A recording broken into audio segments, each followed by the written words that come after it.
Gold, trusted gold buyers. మీరు తాకట్టు పెట్టిన బంగారాన్ని విడిపించి ఈ రోజు ఉన్న మార్కెట్ ధరకు. ఇది అగ్ని పరీక్ష వీడియో రికార్డ్ అవుతుంది. రెడీ? 1 2 3 start camera. హాయ్ అండి, నా పేరు అలిగ ప్రసన్న కుమార్. సో నేను బిగ్ బాస్కి ఎందుకు వద్దాం అనుకుంటున్నానంటే, basically it's a biggest platform actually.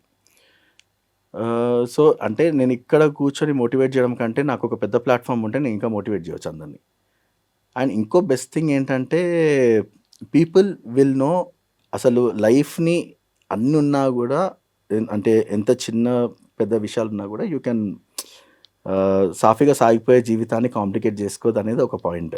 So అట్లా ఆ బేసిస్లో మాట్లాడాను. ఇంకోటి ఏం మాట్లాడానంటే, వాట్ బిగ్ అంటే బేసికల్ చాలామంది బిగ్ బాస్కి నేను వెళ్ళాలి చేయాలనుకుంటారు కదా. నేను బిగ్ బాస్కి క్వశ్చన్ వేస్తాను బేసికలీ. నన్ను మీరు తీసుకుంటే I think this will be the biggest turn over in a Bigg Boss show. అంటే ఇన్ని రియాలిటీ షోస్ ఉన్నా కూడా మనకు తెలుగు, హిందీ, ఐ మీన్ చాలా చాలా చోట్ల ఉంది. ఒక ఫిజికలీ ఛాలెంజ్ తీసుకోవడం అనేది that's a very big positivity అది.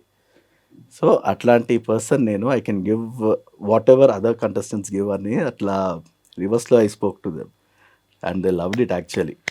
అంటే కూడా అలా ఛాన్స్ అనేది ఛాన్స్ ఇచ్చారు. దాంట్లో అయితే ఇంకా ప్రాపర్గా ఉండే, అంటే యాక్చువల్ నా వీడియోస్ అన్ని కూడా ట్రిమ్ షాట్ చేసి కట్ చేసి వాట్ ఆల్ ఐ డూ అనేది. సో అలా ప్రాపర్గా ఒక నీట్గా 3 minutes నా గురించి తెలిసేటట్టు చేశాను నేను వాళ్ళకి. ఓ సూపర్. అండ్ ఇమీడియట్లీ తర్వాత కాల్ వచ్చింది నాకు బిగ్ బాస్ నుంచి, ఆ టీం నుంచి. సో జూమ్ కాల్ అయింది. అండ్ ఆల్మోస్ట్ జూమ్ కాల్ కూడా ఆల్మోస్ట్ 40 minutes దాటుతూ పోతుంది, అది ఎక్కడ స్టాప్ ఉండట్లేదు. సో వాళ్ళు ఏ క్వశ్చన్ అడిగినా కూడా I have answer for everything. So దాని తర్వాత గ్రూప్ డిస్కషన్ అయింది. గ్రూప్ డిస్కషన్లో కూడా నేను నాలాగా ఉన్నాను. అంటే స్పెషల్గా నేను పోయి ఎనాక్ట్ చేస్తాను ఏం లేదు. ఎందుకంటే when I know that I'm physically strong, mentally strong and అట్లాంటి వచ్చినప్పుడు నాకు అట్లాంటి సిచ్యువేషన్ రావాలి. Then I can prove myself. So చెప్తే కాదు కదా. సో అందుకని దెన్ అక్కడ గ్రూప్ డిస్కషన్లో కూడా ఎంతవరకు ట్రై చేయాలో I did my best. And then later on when I came to know that okay మీరు అగ్ని పరీక్షకు సెలెక్ట్ అయ్యారనగానే that was a high moment అసలు. ఓ సూపర్ అనుకున్నాను. అంటే నాట్ ఈజీ ఆల్సో, ఎందుకంటే గ్రూప్ డిస్కషన్లో ఇట్స్ వెరీ టఫ్. అంటే మనం ఎంత పర్సనల్ ఒక రూమ్లో ఎనాక్ట్ చేసుకున్నా కూడా ఒక 10 మంది ముందు మాట్లాడాలన్నా కూడా మనకు అది ఉండాలి. సో అలా ఆ క్యాపబిలిటీ ఉండాలి, ఆ షై ఫీలింగ్ ఉండకూడదు. కానీ ఎంతో మంది ఆల్మోస్ట్ 40+ మెంబర్స్ ఎంతమందో అటెండ్ అయ్యారు. 40+ మెంబర్స్ ఉన్నారు కూడా. బట్ నాకు జ్యూరీ పైన బాగా నమ్మకం ఉండింది sir. I mean the way they select and all everything. అంటే చాలామంది టెన్షన్ పడ్డారు. అంటే అందరితో మనము అడాప్ట్ అవ్వలేము. అండ్ అన్ని క్యారెక్టర్స్ కూడా మనకు అలవాటు అవుతాయి అనే గ్యారంటీ లేదు. సో మనకు చూడాలనిపిస్తుంది, అబ్బా వీళ్ళతో మనం ఉండాలా అనే ఒక క్వశ్చన్ కూడా వస్తుంది చాలా మందికి. అంటే everyone has their own character. అది కొంతమంది నచ్చుతుంది, నచ్చదు. అండ్ బిగ్ బాస్ హౌస్కి అర్హులా కాదా అనేది కూడా పెద్ద పాయింట్ అది. But luckily jury did a very good job దానిలో. అంటే వీళ్ళని ఎందుకు తీసుకోవాలన్నా వాళ్ళ రీజన్స్ ఉన్నాయి, నాట్ ద ఉట్టిగా తీసుకోలేదు. అంటే 1 గోలా సెలెక్ట్ చేసింది ఓన్లీ 5-6 మెంబర్స్ని. మిగతా వాళ్ళందరూ they had to perform task and all, they have to prove themselves and go in. Already ఇప్పుడు నా సిచ్యువేషన్ వచ్చేసి ఆల్రెడీ ప్రూవెన్ కాబట్టి నాకు టాస్క్ ఏమీ ఇవ్వలేదు కాబట్టి by my story it self they felt it's really motivating అని చెప్పేసి. అంటే నాట్ ఈజీ అండి, వాళ్ళు కూడా బ్యాక్గ్రౌండ్ చెక్ చేస్తారు కదా, నిజంగా నీ పర్సన్ ఇలా ఉన్నారా కాదా అని చెప్పేసి. సో మీకు ఎలా అనిపించింది అంటే అభిజిత్ గారు కానివ్వచ్చు, అండ్ అలానే మన బిందు మాధవి గారు కానీ, నవదీప్ గారు కానీ, సో ముగ్గురితో ఇంటరాక్ట్ అయ్యారు. అండ్ శ్రీముఖి గారితో ఇంటరాక్షన్ అయింది. సో ఎలా అనిపించింది 4 మెంబర్స్?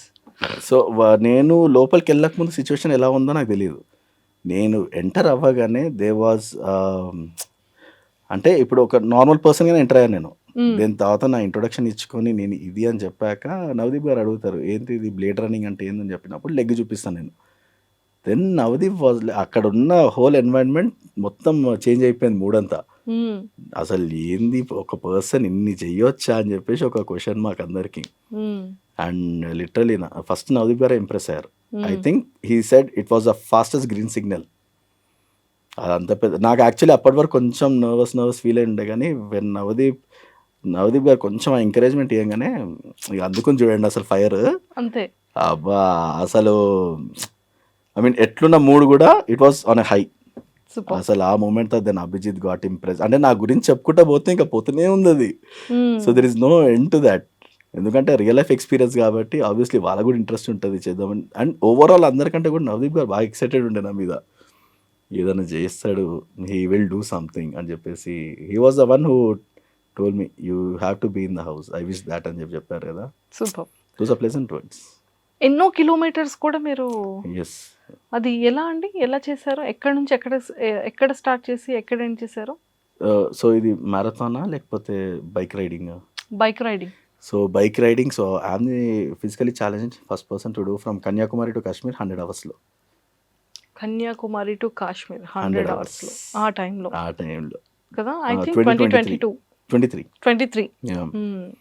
అంటే దాని బ్యాక్ ఎండ్ కూడా ఒక చిన్న స్టోరీ ఉంది. బేసికల్ ఏంటంటే అప్పుడు బైకర్స్ విషయంలో కూడా చాలామంది ఇట్లా పెద్ద బైక్స్ ఉంటేనే డ్రైవ్ చేయవచ్చు, మన బైక్స్ ఉంటే చేయలేము అనేది ఒక చిన్న అది ఉండే. నేను was like why not we can do on our own bike. అంటే నేను కూడా అదే మెంటాలిటీతో ఉండే. దెన్ అనుకున్నాను why not I do it on my bike అని చెప్పేసి then I did my ride.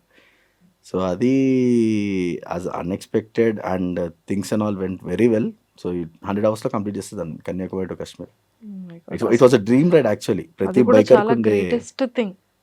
The India book of records ఉంది దానికి నాకు.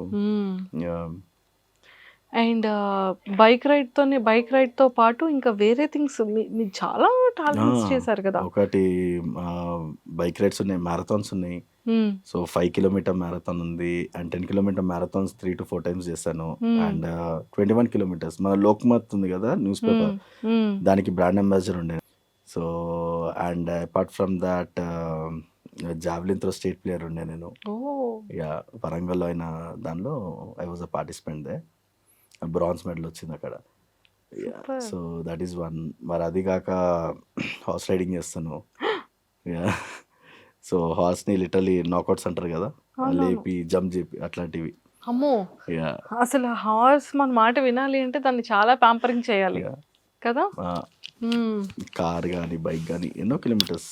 So it's like normal person, కానీ ఏజ్ చేసినా కొంచెం ఎక్స్ట్రీమ్లో ఉండాలని చెప్పేసి. అంటే ఇప్పుడు నార్మల్గా ఏదైనా ఎవరైనా అంటే ఇది లేదు, ఇది నేను చేయలేదు అనేది లేకుండా ప్రతిదీ దాంట్లో నేను చెయ్యాలి అన్న పాయింట్ లో చేసుకుంటూ వెళ్ళారు. అన్ని ఫిజికల్ ఛాలెంజెస్ అంతే కదా. ఆ డేర్ కి మెచ్చుకో. అంటే బేసికల్ ఏమనిపిస్తుందండి, ఇప్పుడు నార్మల్గా నేను when I was in that phase of life, మన 2013 గురించి ఆ టైంలో ఈ మోటివేషన్ కానీ ఇవన్నీ కానీ ఎవరు తెలియదు అసలు. It's like normal very common అని లేదు. ఇప్పుడు ఫిజికలీ ఛాలెంజ్ కమ్యూనిటీస్ ఉన్నాయి, చాలా ఉన్నాయి, అన్నీ ఉన్నాయి. So now one people will inspire with some other person. ఇప్పుడు కొంచెం it's like properly people are knowing that. So నేను ఆ టైంలో ఏమనుకున్నా అంటే నేను ఒక పర్సన్ ఉండాలి. నా టార్గెట్ ఏంటంటే నేను మెడల్స్ కొట్టేయాలి అవన్నీ కాదు నాకు. సింపుల్, ఇప్పుడు ఒక మనిషి అన్నీ చేయగలుగుతారు అనడానికి I should be an example. So that is my motive. ఇప్పుడు చాలామందికి ఎట్లుంటుంది అంటే, ఇప్పుడు కొంతమందికి నడవడం ఎలా నేర్చుకోవాలి మళ్ళీ కొత్తగా, అండ్ మళ్ళీ బైక్ నడపాలంటే వాళ్ళకి ఎట్లాంటివి టిప్స్ ఉండాలి ఏంటనేది. సో అట్లాంటి సిచ్యువేషన్స్ వచ్చినప్పుడు దే షుడ్ నన్ను అప్రోచ్ అయిపోవాలి వాళ్ళు. ఇంకా ఓకే, పర్సన్ ఒక అతను ఉన్నాడు హూ డస్ ఎవ్రీథింగ్. ఎక్కడ కాదు అంటే ఒక నార్మల్ పర్సన్ చేసేటివి అన్ని కంటే కూడా ఎక్స్ట్రీమ్ లెవెల్లో ఉండాలన్నది ఒక థింగ్, అంతే అది. అంటే అంటే బేసికల్గా అనుకోవచ్చు. అంటే చాలామంది అడుగుతారు నన్ను వై నాట్ ఓన్లీ ఇంటూ ఒకటే స్ట్రీమ్లో ఉండొచ్చు కదా, ఎందుకు అటు ఇటు అని అడుగుతాను నేను. So it's all about my passion and both.